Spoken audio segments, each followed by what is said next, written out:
What's up, my comic comrades? It is no secret that since Disney purchased Star Wars and Lucasfilm back in 2012, the franchise has become a lot more controversial and divisive. In fact, at this point, many OG fans argue that Disney has done to Star Wars what the Death Star did to planets.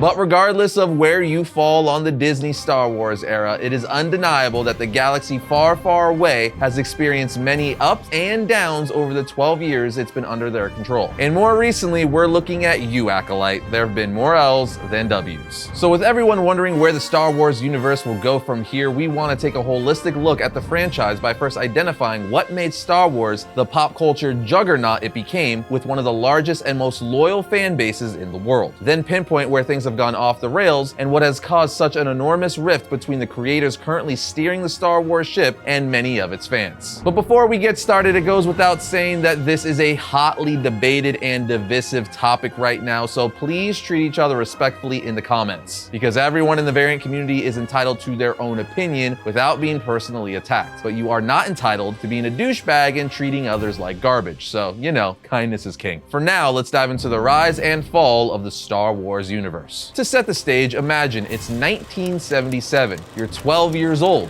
or maybe you're 25. It doesn't really matter because pop culture and cinema is about to change for everyone. The year kicks off with Jimmy Carter, the 39th president, being sworn into office, and Roots beginning its insanely successful run on ABC. Then in February, the Space Shuttle Enterprise takes to the sky for the first time, piggybacking on a Boeing 747. By the time March rolls around, Disney released their 22nd feature film, The Many Adventures of Winnie the Pooh, which became one of their most critically received films of that era. The iconic sitcom Three's Company would also debut that month on ABC, and comedic icon Richard Pryor co-hosted the 49th Academy Awards. In late April, residents of Dover, Massachusetts reported sightings of the so-called Dover Demon. This was an alien-like creature with tendril-like fingers, as stated by 17-year-old boy William Bartlett, who supposedly spotted this Dover Demon on April 21st. No, this isn't particularly relevant, but it was a national story and just too interesting not to throw in here. Who knows, maybe this alien-like demon was visiting Earth, or maybe he was coming out of the shadows, hoping to catch a glimpse of a film that would be released the following month on May 25th. A film that would change cinema and pop culture forever, and that film would be Star Wars: A New Hope. Now, for many, the introduction of Star Wars to the world in May of 1977 was the best thing to happen that year, and in general, the biggest pop culture event to happen in a very long time. In fact, the world had no idea how much this unexpected sci-fi phenomenon was about to change the game. While science fiction was nothing new, with huge successes like Star Trek and Flash Gordon,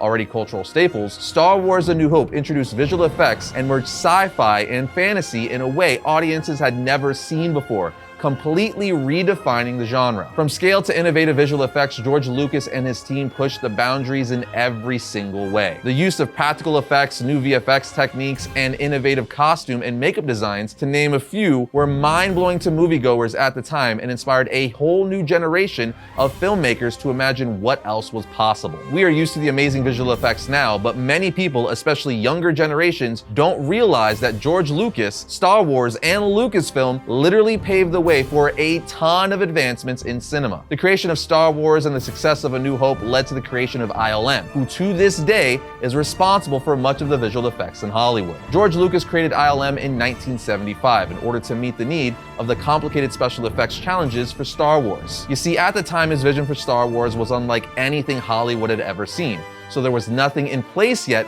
to be able to help his vision become a reality, so he had to create it himself. Case in point, when Lucas was asked about the idea for Star Wars, he said the following. With Star Wars, I want to do an action picture. I want to do something where I can pan with the spaceships. I want to do it where they're really short cuts.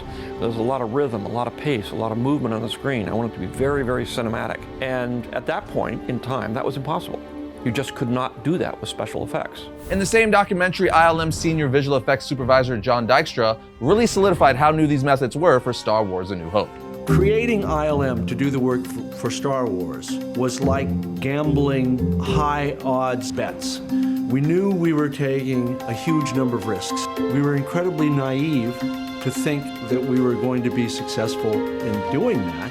And we were incredibly fortunate that George and even Fox in its own way were willing to back us. So even people in the industry at the time were like, what is this film? This is insane. It's so many different genres. It's so big in scope, and the visual effects it requires are insane. How are we gonna make this movie? But the short of it is, George Lucas and his team at ILM pulled it off, and when Star Wars: A New Hope hit theaters in May of 1977, it quite literally shocked and took the world by storm, igniting one of the biggest fandoms in the world to this day. It became an instant classic as audiences were enamored with the Jedi, the Sith, and the rebels fighting against the evil empire. Luke Skywalker, Darth Vader, Obi-Wan, Han Solo, Princess Leia, Chewbacca, C-3PO, R2-D2, and more would become household names from that day on. Hell, Darth Vader alone, who appeared in one of the very first shots of the film, would go on to become arguably the greatest villain in film history. Star Wars would basically become the blueprint for any sci-fi adventure film after, the standard of science fiction as a space adventure. I can go on and on the character's huge cultural impact, but the lightsaber alone, a weapon for a more civilized age, has become one of the most recognizable things in all of fiction,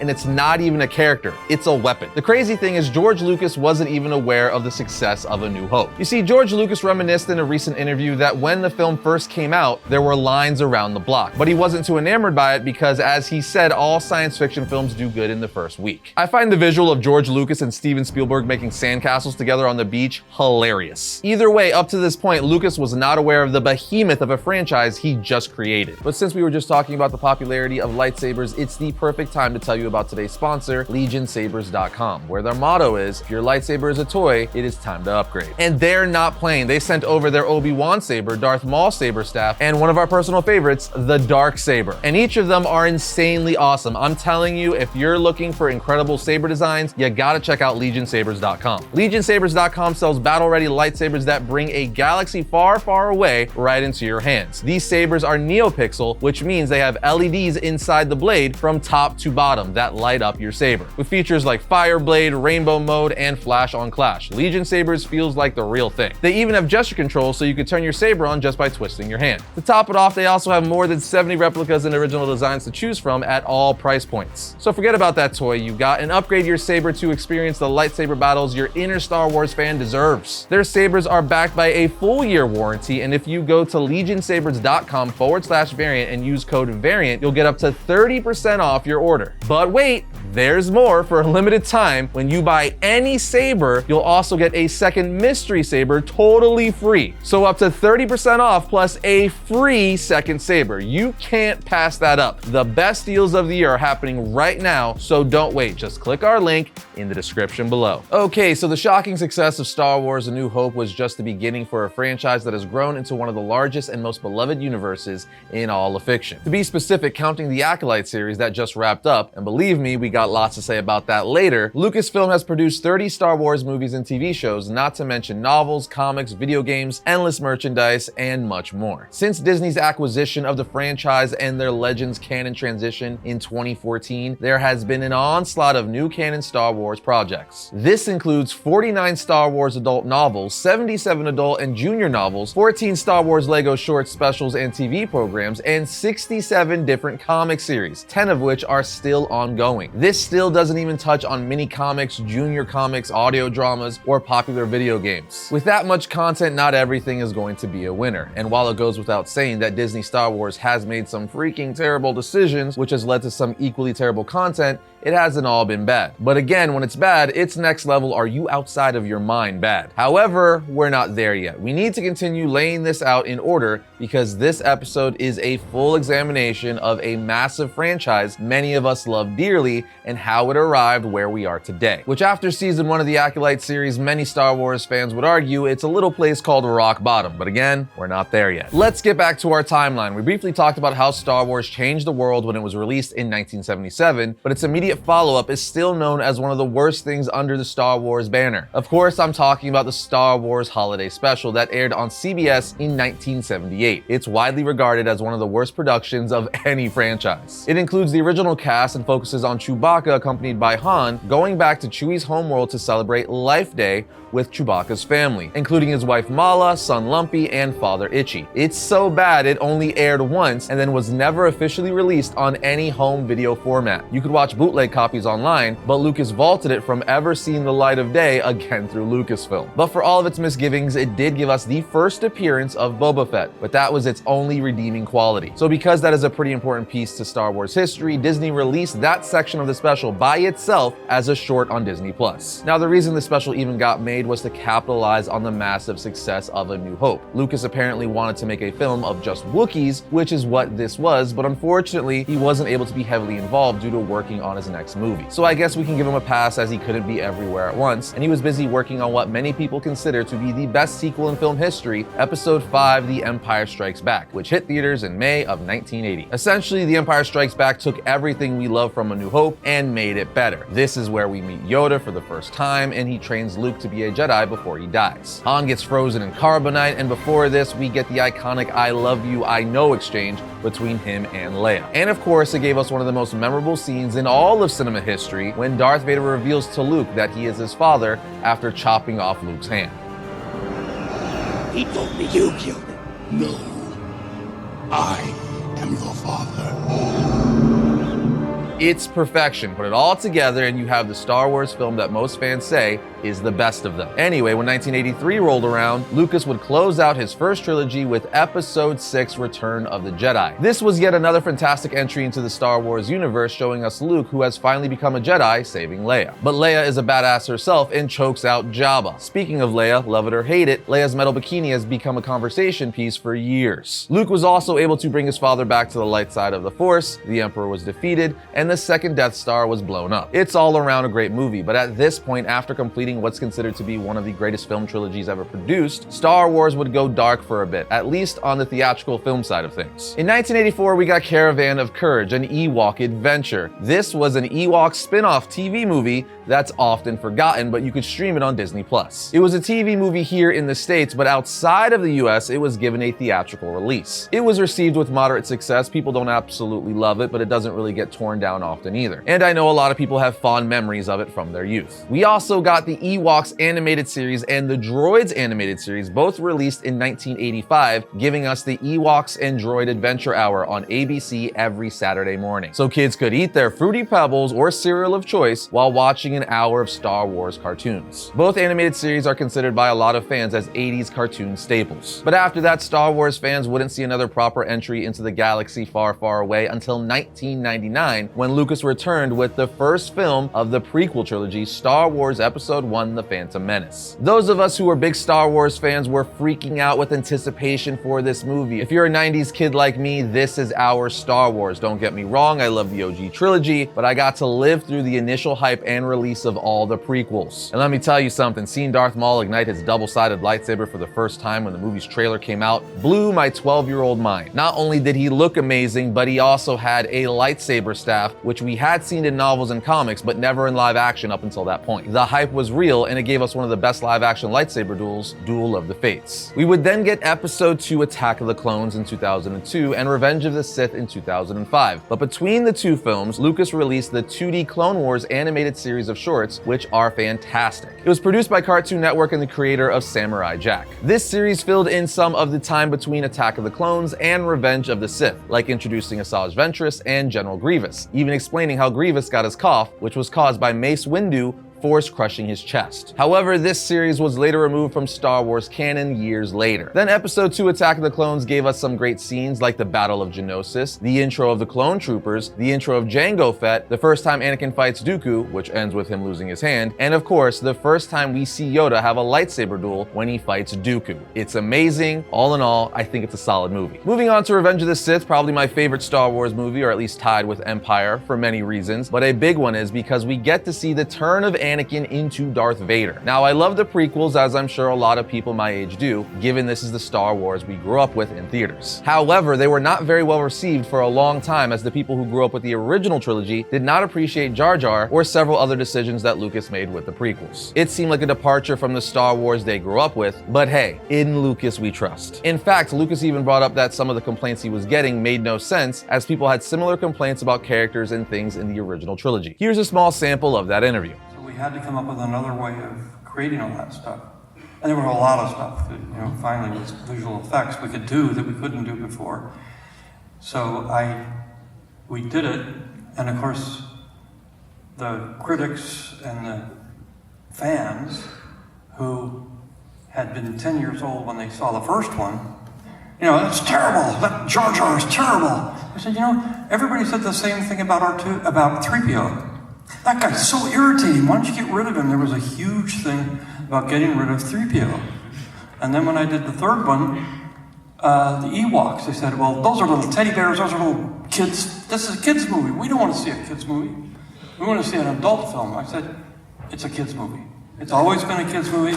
It is a kid's movie. So now, almost 20 years after Revenge of the Sith, the prequels are almost getting nothing but love, as the kids who saw it when they were 10 are now 30, reminiscing on how much they loved them as a kid. Overall, episodes 1 through 6 are now loved and embraced by the Star Wars fandom. But 3 years after Revenge of the Sith, Lucasfilm also released a new Star Wars series that has become a fan favorite, and that is The Clone Wars. It led off with an animated movie introducing Anakin's new Padawan, Ahsoka Tano, and then transitioned into a 7-season series that can be argued is the best Star Wars content we've gotten. It's an utterly amazing series from top to bottom. Does it have a lot of filler episodes? Sure, but when it's on fire, it's amazing, giving us some of the best Star Wars stories and arcs to date. But besides all the movies and shows, there were a ton of amazing video games that came out, like The Force Unleashed, introducing Vader's secret apprentice Starkiller. Then you have The Force Unleashed 2, the Star Wars Battlefront games, Star Wars The Old Republic, Star Wars Knights of the Old Republic, Star Wars Republic Commando, Star Wars Racer, Jedi Knight, Jedi Academy, and the list goes on. Also, the plethora of comics under Dark Horse were great, and the countless novels, such as Heir to the Empire and Shatterpoint, were also exceptional. Up until this point, Star Wars was thriving, with a general consensus from the fandom digging what George Lucas and Lucasfilm were putting out. It was far from perfect, but the fandom wasn't nearly as divisive as it's become under Disney's rule. And that is exactly where we find ourselves in the Lucasfilm Star Wars timeline, a moment that would forever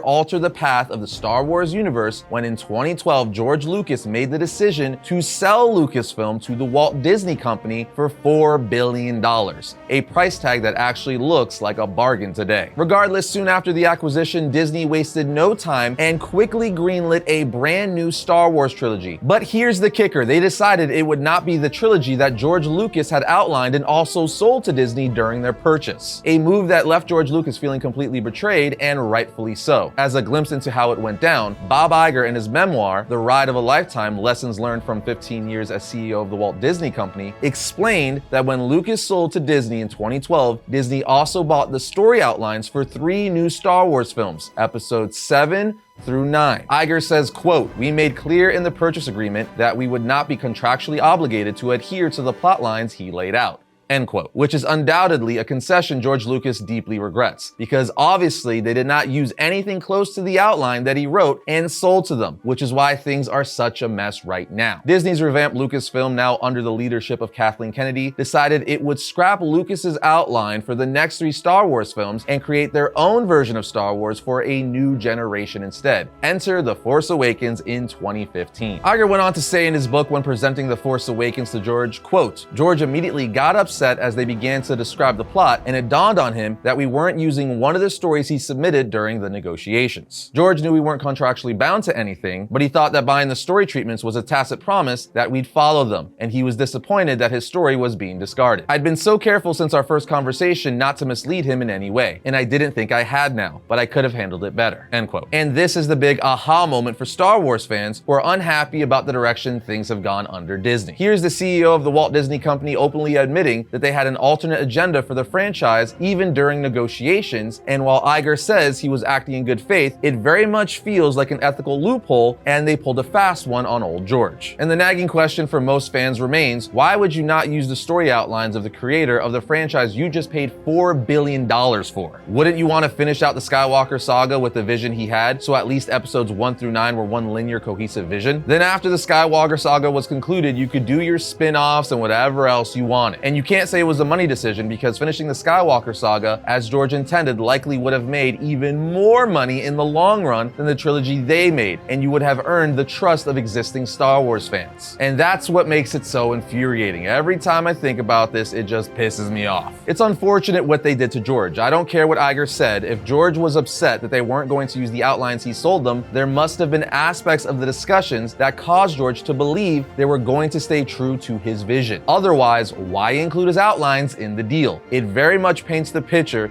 that they use that as a manipulation tactic to gain George's trust. Feels dirty enough to make you want to shower. It's also worth noting and quite telling that they used their first trilogy to in many ways dismantle and regress story arcs for several of the biggest characters in Star Wars, most notably Han Solo and Luke Skywalker. I'd say that tells us a little something about the team who took over the franchise. With all that said, I didn't hate The Force Awakens. I was just happy to see a Star Wars film again. Sure, it's basically a rehash of A New Hope, but again, I don't think it's terrible. We even got a Luke Skywalker tease. Yes, they did Han Solo dirty, and the highly anticipated Luke Skywalker tease turned into a tragedy in The Last Jedi, but initially, the excitement was intense. But The Force Awakens raised a number of other questions for fans, like how did Rey automatically become a Jedi powerful enough to beat Kylo Ren, who was trained by Luke Skywalker? After all, it took Luke Skywalker 2 entire films to even become a Jedi, and he is the son of the Chosen One. But Rey gets it in like 15 minutes. Not exactly consistent with the mythology. Regardless, the movie is clearly the best out of the 3 sequel trilogy films, although that doesn't say much considering the next 2 are deeply flawed. But at this point, the majority of the Star Wars fandom was still on board and willing to see where Disney was taking things. After all, Disney had earned some good graces a year earlier when they launched the Star Wars Rebels animated series as their first official Star Wars project. The show was a banger and introduced us to brand new characters that have since become fan favorites, like Ezra, Kanan, Hera, Zeb, Sabine, and the droid with an attitude, Chopper. In fact, many of those characters recently made their live-action debut between The Mandalorian Season 3 and the Ahsoka live-action series. You could argue that Disney had nothing to do with the show being good, as it was well into production before they acquired Star Wars, and that's most likely true. But nonetheless, it's still under the Disney banner and continued for 4 glorious seasons, allowing Dave Filoni and his crew to cook, giving us some of the best moments in Star Wars. I'm still choked up about Kanan's death. So under Disney at this point, you have Rebels, which is phenomenal, and The Force Awakens, which generally speaking people liked. Was it ideally what we wanted? No, but it wasn't completely trashed, and Disney's Lucasfilm still had a lot of goodwill with the fan base. Then a year later in 2016, we got Rogue One, a Star Wars story, which was a standalone film, a spin-off that followed the Rebels, who got the Death Star plans to Princess Leia, leading right into A New Hope. We even see a deepfake of Leia getting the plans at the end of the film after several rebels sacrificed themselves while getting slaughtered by the Empire and Vader. This film is utterly amazing. It's regarded as one of the best Star Wars films ever made, and it was made by Disney from beginning to end. So they can turn out good Star Wars when they want to. So essentially, the first 3 years of Disney producing Star Wars were pretty good. Rebels in 2014, The Force Awakens in 2015, a little more divisive but still not bad, and Rogue One in 2016, which was great. One thing that's important to note here is that a few months before the release of Rebels, Disney made a big announcement to prepare us for the first movie in the new sequel trilogy, which came out the following year. What was known as the Star Wars Expanded Universe, which included every Star Wars book, video game, comic, and the like, really anything that wasn't Lucas's original 6 films, would become Star Wars Legends. Only episodes 1 through 6 would remain absolute canon. Starting April 25th of 2014, everything before was just folklore,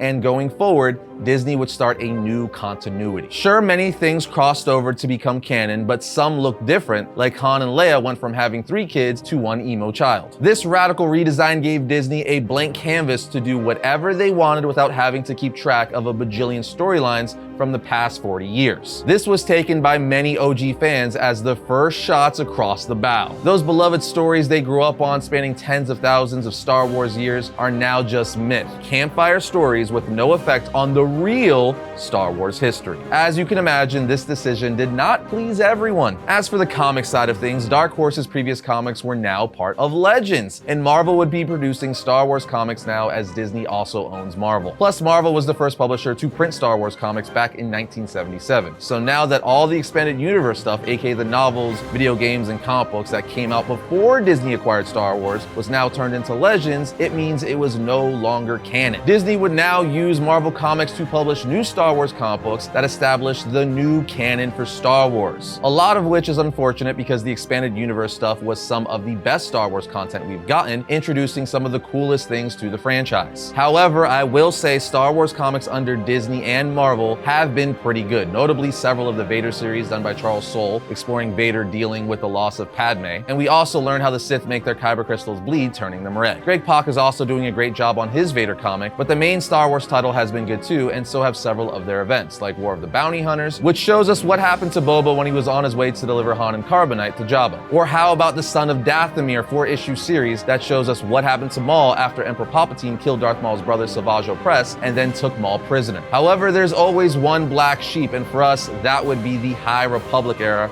of comics and novels. Disney decided to create a whole new era in the Star Wars universe, the High Republic era, which takes place at the height of the Jedi, where they ruled with peace. However, it hasn't been received well. It's very divisive and controversial among Star Wars fans. Disney would lead you to believe otherwise, but if so, how come no one ever talks about it? I'm a massive Star Wars fan, and anytime I'm talking to someone about Star Wars, they never bring up anything from the High Republic. It's like the cousin we never talk about. Obviously, it does have a following, but not as big as they would have you think. The biggest thing Disney does consistently that annoys me is making new things in the Star Wars universe while ignoring the things that fans love. You know, the reason why Disney paid $4 billion for Star Wars in the first place? Wouldn't you want to exploit those things to get the money from us fans in your pocket? Evidently not. I can only speak for myself, but the reason I'm not a fan of the High Republic mainly is because why are we even doing the High Republic when you could be tapping into the Old Republic? That's the Republic that Star Wars fans want. You've had Star Wars for over a decade now and have yet to tap into anything Old Republic. Instead, you made a whole new Republic, the High Republic. Doesn't High Republic sound so much cooler than the old, boring Republic? No, it doesn't. Old Republic is fire, and the High Republic wishes was a fraction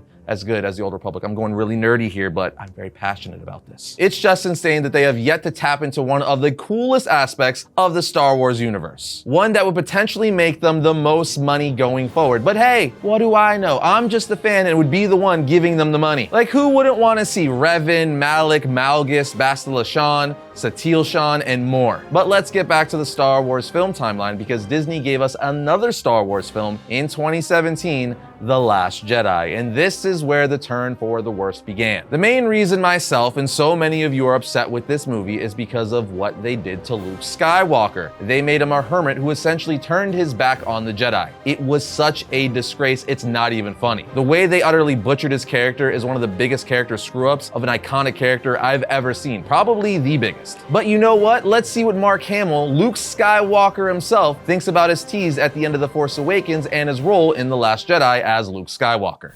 It's the most elaborate entrance in the history of show business. And then it's over. You show up, turn around, pull down your hood. You don't even know it's really literally a cliffhanger. That's what I love, the visual pun of him standing on a cliff. Did you get that? What's the biggest difference from when we last saw Luke in the end of Return of the Jedi to when we meet him now in The Last Jedi?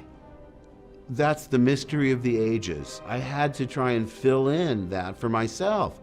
It's not important to the story, but it is for the actor to try and figure out, who is this guy?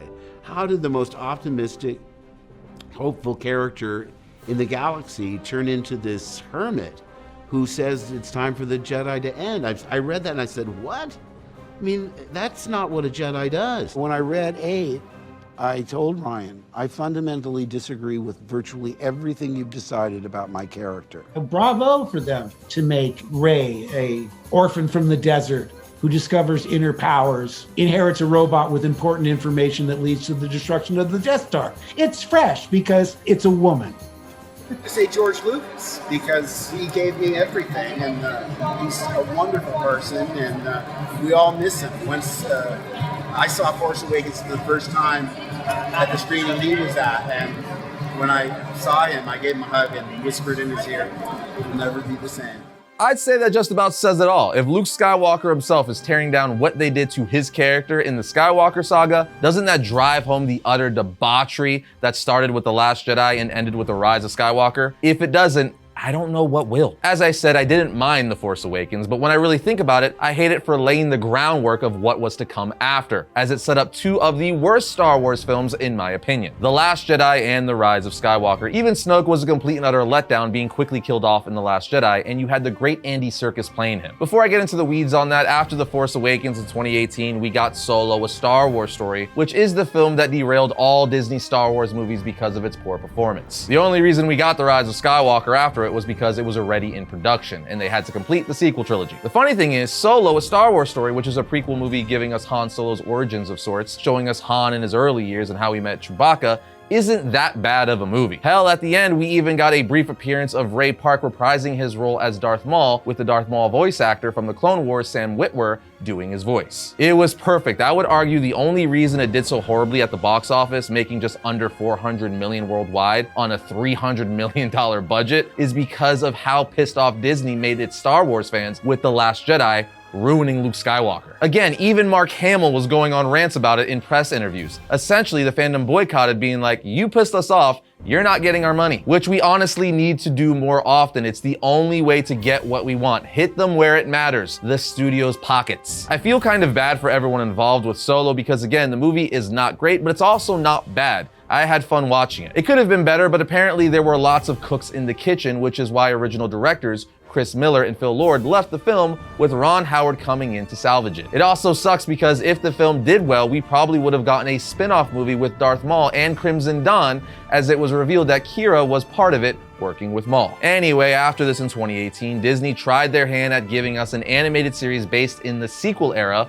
a loose prequel of sorts to The Force Awakens called Resistance. It got 2 seasons, and I know some people liked it, but it was not a smash hit, hence it only getting 2 seasons. Then in 2019, we got Jedi Fallen Order with a brand new Star Wars character, Cal Kestis, and this game was incredible. One of the best Star Wars games to date. The story, gameplay, and just everything about it was incredibly fun. Even its sequel, Jedi Survivor, was fantastic. So on the game side, Disney has been doing pretty well. But more disappointment would come for Star Wars fans when Disney World opened up their brand new Star Wars land, Galaxy's Edge. Instead of setting the land in a familiar place like Coruscant, Tatooine, or Mustafar, they decided to do their own thing yet again and create their own village, the Black Spire Outpost, on the remote planet of Batuu. I'm sure most Star Wars fans would agree we would have rather been able to visit Coruscant, Endor, Dagobah, Hoth, or even Naboo. For instance, the best part about going to the Wizarding World at Universal Studios is going to the Wizarding World, seeing Hogwarts Castle, Hogsmeade, Diagon Alley, the Hogwarts Express, getting to go and be in the place we see in the films, not a new world that you made up for the park. But where they really messed up is making Galaxy's Edge almost exclusively for sequel trilogy characters. The story in the land takes place between The Last Jedi and The Rise of Skywalker. Please explain to me how you're going to have a Star Wars land and not have Darth Vader walking around, Luke Skywalker, Han Solo, and OG stormtroopers. You know, the characters that made you want to buy the franchise in the first place. More recently, they realized they kind of have to include some other characters besides Rey, Kylo, and the First Order. They have had Mando and Grogu walking around, Ahsoka, Boba Fett, and Sabine because of their Disney Plus shows. But the fact that you don't have Vader or any of the other OG legacy Star Wars characters is criminal. I mean, for God's sakes, they created a ride around the Millennium Falcon and it doesn't include Han Solo. Now, with that said, I like the land. It's cool. Rise of the Resistance is a dope ride. Super fun. And seeing a life-size Millennium Falcon is amazing. And drinking blue milk is cool. But imagine how much better it could have been if they had incorporated the OG Star Wars characters and lands or planets. It's just a no-brainer. You're leaving so much money on the table by making your land almost exclusively just the Disney sequel trilogy. For me, I've been there twice. It's fun, but man, it could have been mind-blowing. Speaking of mind-blowing, you know what was mind-blowingly bad? The Star Wars Galactic Star Cruiser Hotel, a completely original Star Wars themed hotel that connected to Galaxy's Edge. The fact that it was $5,000 for 2 nights and had none of the Star Wars characters that people actually wanted to see, but instead a bunch of new made-up ones just for the hotel and a handful of sequel trilogy characters made it a complete failure. It shut down permanently in just over a year. Maybe don't charge people $5,000 for 2 nights and not have any Star Wars characters that people actually want to see. The fact that they had the balls to charge, again, $5,000 for 2 nights is insane. That is $2,500 a night. Nothing about it looked remotely close to being worth that, and apparently most people agreed, as it had to shut down due to lack of sales. That was a swing and a miss on Disney's part. But fret not, things would start to look up when we got the first Disney Plus show ever, and my favorite Disney Star Wars content thus far, The Mandalorian, introducing Mando and Grogu. You could say this series saved Disney Star Wars. Remember, this show came right after The Last Jedi, and the fandom was steaming with rage, not liking what Disney had just done to the Skywalker saga so far, ruining love characters, dishonoring past moments and events, and making decisions that still make a lot of us scratch our heads. The Mandalorian was a much-needed win to tame the fires, so to speak. The first 2 seasons of the show specifically were amazing. Mando is a fantastic original character, one of the best in Star Wars, and Grogu the same. Their dynamic is great. It's probably the best thing that Disney Star Wars has done. The third season started falling off, which is unfortunate, but that season 2 finale with Luke Skywalker in his prime tearing down Dark Troopers was peak. But then they had to mess it up with the finale of the sequel trilogy, The Rise of Skywalker. Originally, director Rian Johnson was tapped to direct The Last Jedi and The Rise of Skywalker, but after the complete and utter hate The Last Jedi got, for obvious reasons, Disney panicked and Kathleen Kennedy got J.J. Abrams back, as people didn't completely hate The Force Awakens, so they said, let's get him back and do the last one. Disney had to pivot and do something to get the Star Wars fandom back on their side. And they thought the best way to do that was by bringing back Emperor Palpatine and then making Rey his granddaughter. Then they ended the film with Rey being a self-proclaimed Skywalker. I get the sentiment and see what they were trying to do, especially with her looking at Luke and Leia's Force Ghost right before she says her name is Rey Skywalker. But no, you didn't earn that. In fact, not only did you not earn that, Disney decided to eradicate the entire Skywalker bloodline and then thought we were going to accept them just making Rey a Skywalker when she's Palpatine's granddaughter? Yeah, no. At this point, the sequel trilogy has left such a bad taste in Star Wars fans' mouths that it's overshadowing the good they did with Rebels, Rogue One, and The Mandalorian. However, Disney would find favor with the fans in the form of animation yet again, with Dave Filoni giving us the Bad Batch, who appeared in the finale season of The Clone Wars. And that was followed by their own spin-off series in 2021. This series was done in the same exact style as The Clone Wars and is another one of my favorite things in Star Wars. I think there's one thing to be said, more often than not, Star Wars animation is amazing. The series just wrapped up a few months ago with season 3, and though I wasn't blown away by the series finale, I still think it had a solid conclusion, and overall I enjoyed The Bad Batch. However, we go right back to the crap. There's a pattern going on here. Since 2019, they released a good thing, and then they released a bad thing. The Mandalorian good, The Rise of Skywalker horrible. The Bad Batch good, The Book of Boba Fett not so much. The crazy thing about The Book of Boba Fett is that it should have been amazing, because the show spun out of his return as Boba in The Mandalorian season 2. With his triumphant return, he was the most badass we've ever seen him on screen. Literally a brawler just manhandling stormtroopers with pure force left and right. It was great and still one of the best Star Wars scenes we've gotten in live action. However, when he was given his own spin-off series, The Book of Boba Fett, alongside Fennec Shand, we got the complete and utter opposite of the Boba Fett we briefly saw in The Empire Strikes Back, Return of the Jedi, and certainly The Mandalorian, who was a brute force of nature and the best bounty hunter in the galaxy. Somehow, for his own series, he became a pacifist, not wanting to hurt anyone. Tell me how that makes any sense. Also, what was going on with that horrendous Power Ranger biker gang we got? Sure, it was dope when Boba Fett finally rode the Rancor in the season finale, and it was awesome seeing Cad Bane in live action for the first time, but that wasn't enough to make the series good. Now, this isn't in the Book of Boba Fett, but I'd be remiss if I didn't bring it up, because mentioning the Power Rangers motorcycle gang reminded me of the not-so-great cameos we got in season 3 of The Mandalorian with Jack Black and Lizzo. The crazy thing is, I'm a massive Jack Black fan. Don't care much for Lizzo one way or another, but I'm a huge Jack Black fan. And I was like, yeah, this is weird. It doesn't fit. It was goofy, out of place, and not Star Wars. But with that said, back to Boba Fett. I'm still pissed off about this, as he's one of my favorite Star Wars characters. He's a fan favorite for a reason, and he was so awesome in The Mandalorian season 2. Why did they decide to make him a pacifist in his own series? He's literally a bounty hunter. It just makes no sense. Even Tamora Morrison was complaining about how they wrote Boba Fett in his own series. It's like Disney has this constant need to piss on already loved and established Star Wars characters, always trying to deconstruct them and make them change who they were prior to the Disney acquisition. Case in point, they did a complete 180 with Luke's character. What we saw in The Last Jedi is not Luke. Mark Hamill even said, that's not Luke. It's a complete departure from the character we know. They did the same sort of thing with Obi-Wan in his series, and Han Solo and Boba Fett, the same thing, changing his ways. He wants to do things differently now, not be as violent, yada yada yada. It's exhausting. But moving on, after the Book of Boba Fett, in 2021 we got Star Wars Visions, which is an anthology series. The first season gave us a ton of cool shorts from different studios. The second season was a little lackluster, at least in my opinion, but the concept is cool, letting different studios give their take on a Star Wars story. I can't really complain, as that's the whole point of the series. But the exhaustion continued with the Obi-Wan Kenobi show in 2022. This was one of the most anticipated Star Wars shows or movies ever, because it had been marketed as the rematch of the century. Obi-Wan facing Anakin, now Darth Vader, after their epic confrontation at the end of Revenge of the Sith. Anakin, now fully Darth Vader in his iconic armor and breathing apparatus, wanted his revenge, and we were hoping to get a badass series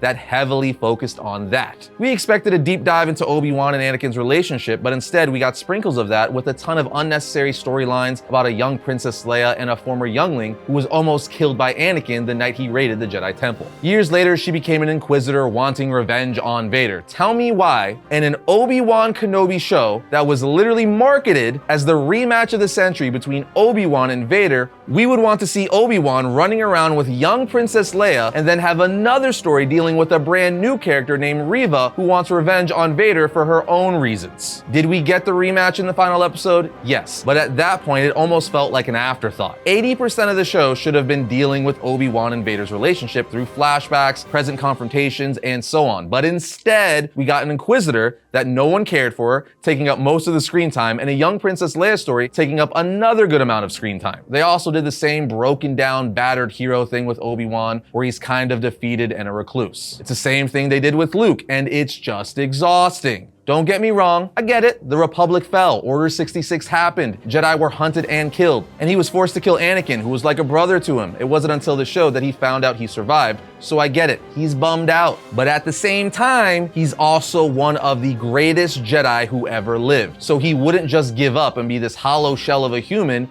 they showed him to be in the series. Can we just let the heroes be heroes and overcome all odds? Why does Disney have to make them broken all the time? It was just a complete letdown. It had a few cool moments, but this show was not what it should have been, which is very unfortunate. This show had the most potential of anything Disney had done with Star Wars. It's Darth Vader and Anakin meeting again after Revenge of the Sith. How do you mess that up? In fact, you can't afford to mess that up. Shockingly, after this, Disney gave us two great stories back to back in the same year, Andor and Tales of the Jedi, both in 2022. Andor is a prequel to Rogue One following Cassian. This series was well received and most people are looking forward to season 2. A lot of people actually say it's the best Star Wars series yet. I still say The Mandalorian, but to each their own. It was definitely a different Star Wars series, a more story-driven one, giving us the perspective of rebels and normal people in the Star Wars universe, which was a cool take. We never really saw anything like that before live action. Then we get Tales of the Jedi, which gave us 3 shorts on Count Dooku and 3 shorts on Ahsoka, all of which were amazing. I love the gaps they filled in for Dooku's early life as a Jedi, which explained a lot of things that happened in the prequel trilogy, and the same for Ahsoka. They filled in a lot of gaps like the specific training she got from Anakin that helped her in the final episodes of the Clone Wars. Just very solid all the way around, not one complaint. In 2023, we got a Star Wars show geared towards young kids, Young Jedi Adventures, set in the High Republic era. My 2 girls watch it, and I like it. So for me, that's all that matters, as this is not for big kids, young adults, or adults. It's a good way for young ones to get into Star Wars, plus the character Nubs is pretty funny. Then we make it to this year where we got Tales of the Empire, basically the bad guy version of Tales of the Jedi. We had 3 episodes dealing with Morgan Elsbeth, previously seen in The Bad Batch, The Mandalorian, and Ahsoka, and 3 episodes dealing with former Jedi Barriss Offee. For me, I didn't think this series was nearly as good as Tales of the Jedi, and Barriss Offee was a good choice of a character to explore as she's a fan favorite. But the story they decided to tell with her just wasn't as compelling as it should have been, especially since so many people have been waiting to see what happened to her after the Clone Wars. Instead of Morgan Elsbeth, they should have gone with someone like General Grievous or Asajj Ventress, someone more people would want to see their story expanded upon. But I see why they would choose Morgan to help push her since she's been so relevant in Disney live action shows recently. And this brings us to the most current Star Wars tragedy, the one that might literally be the nail in the coffin, The Acolyte. I did not mind the first 2 episodes of The Acolyte. I was like, all right,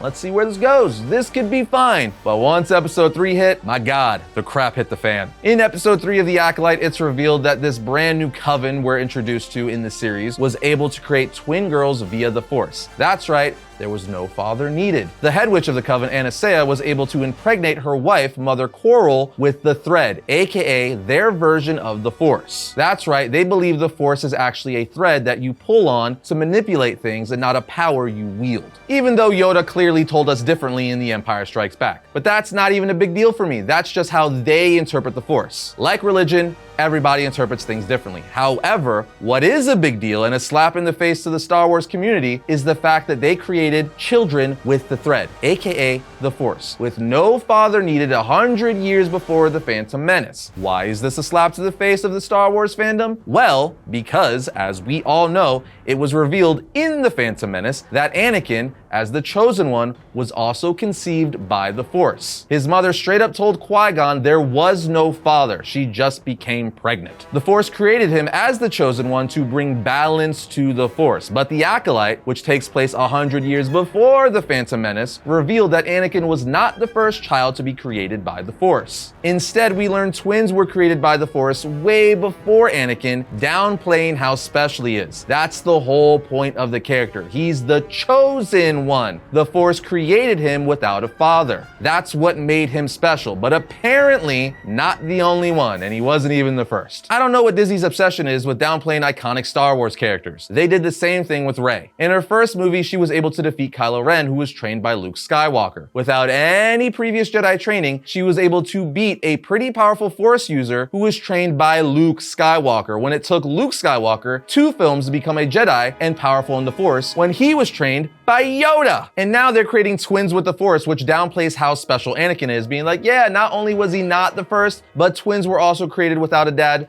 before him. By the end of the series, they threw a bomb on us by introducing Darth Plagueis for the first time ever in live action. As cool as this looks, and as long as we've been wanting and waiting to see Plagueis in live action, it felt very underwhelming. They introduced him spying in a cave on Osha and Kamir as they fly off, which implies that he likely learned how to create life through the Force because of this coven of witches, as he's been spying on them and Osha. Another thing the finale confirmed was how the Jedi Council in the prequels didn't know Sith existed 100 years before. Many Star Wars fans, myself included, were pretty annoyed because in episode 4 of The Acolyte, they showed Jedi Master Ki-Adi-Mundi as part of the Jedi when they were talking about a potential Darkseid user killing Jedi. As most Star Wars fans know from The Phantom Menace, Mundi was literally the Jedi on the Council who told Yoda the Sith hadn't been seen for a millennium. How would that be possible if he was around when the Jedi Council was looking for a Darkseid user? That was the conundrum. We were all like, how are they gonna fix this? This is breaking continuity. But in the finale, we learned they fixed this by blaming the death of all the Jedi on Sol, probably the best character of the entire series. They had Osha turn to the dark side and force choke him, therefore being able to kill a Jedi without a lightsaber.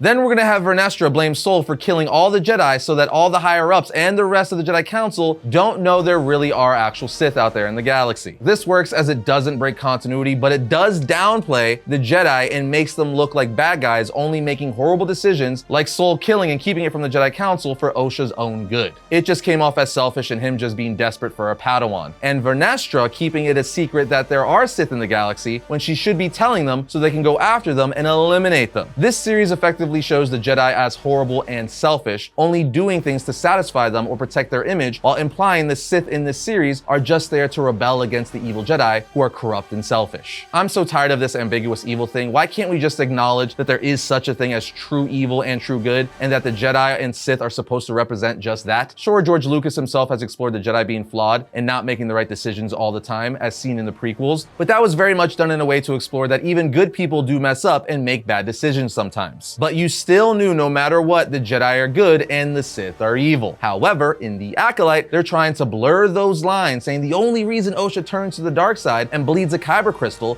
is because Sol lied to her all those years and he's the one who killed her mom. So that's why she turned to the dark side, because it's the Jedi's fault. While blurring the lines between good and evil can be very compelling and make for some amazing storytelling and arcs, the writing, the storytelling, everything is just all over the place. 1 minute May's motivation is this, the very next scene it's something else. It feels so messy. Then when they try to nail complicated beats and themes of good and evil, it just doesn't land. This is actually made worse in the case of Yoda, who made a very brief appearance at the very end of the show when Vernestra goes in to talk to him. For me, this is just like, please don't bring Yoda into this. Don't bring another character we love into the show to potentially ruin them. Because now this creates one of two possibilities for Yoda. One, he knew the whole time about this Sith going around slaughtering Jedi and he just didn't want to say anything. Or two, he doesn't know, which means he's incompetent and not as powerful as he's supposed to be. Either outcome is not great because either you have Yoda in on this, or two, again, you're just downplaying the character immensely. Needless to say, for us, this show left the Star Wars universe on a pretty big downtick. I know there's a good chunk of people who enjoyed it, and I'm happy for all of you. However,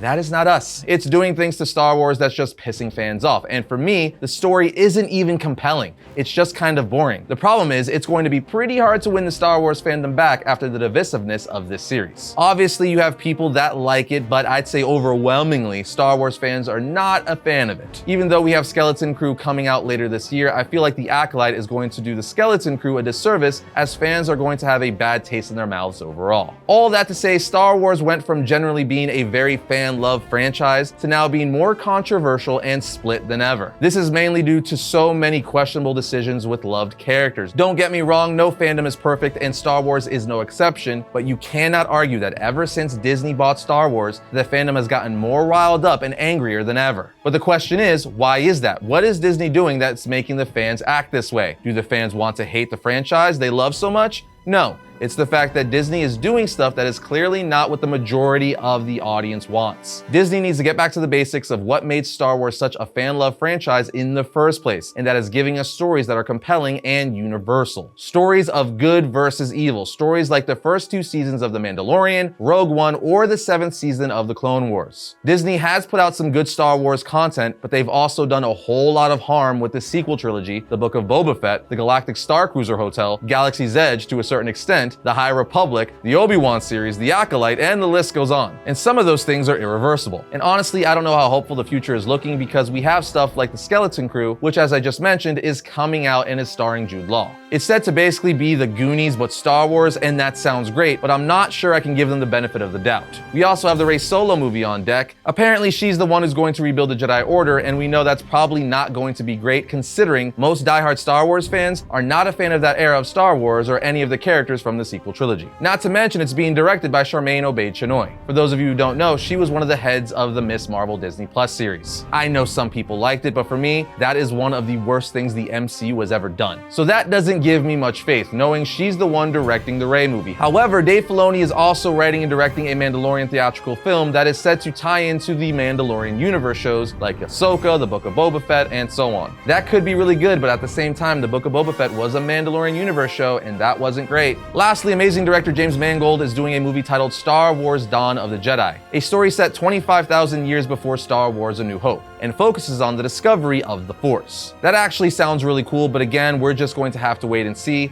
as they have to earn our trust back at this point. It's also worth noting he did direct the latest Indiana Jones film, and that wasn't that great. Anyway, the Star Wars universe is certainly in a troubled state with sheds of light and hope here and there. Overall, they need to change a lot of things and correct course, much like it seems James Gunn is doing with the DC universe on the film side. Hopefully the Star Wars franchise I and so many of us love dearly can rebound, and we can get back to a place where, generally speaking, it is in a good place again. But there you have it, my comic comrades, the rise and fall of Star Wars. I know everything that was said today is extremely subjective. Some of you are going to agree with us, but there will be a lot of you who disagree and think we're crazy. But that's the nature of the beast. Either way, let's keep it civil and kind and respectful towards each other's opinions. With that in mind, let us know your thoughts down in the comments section. Otherwise, we'll see you next time when we talk about all things comics.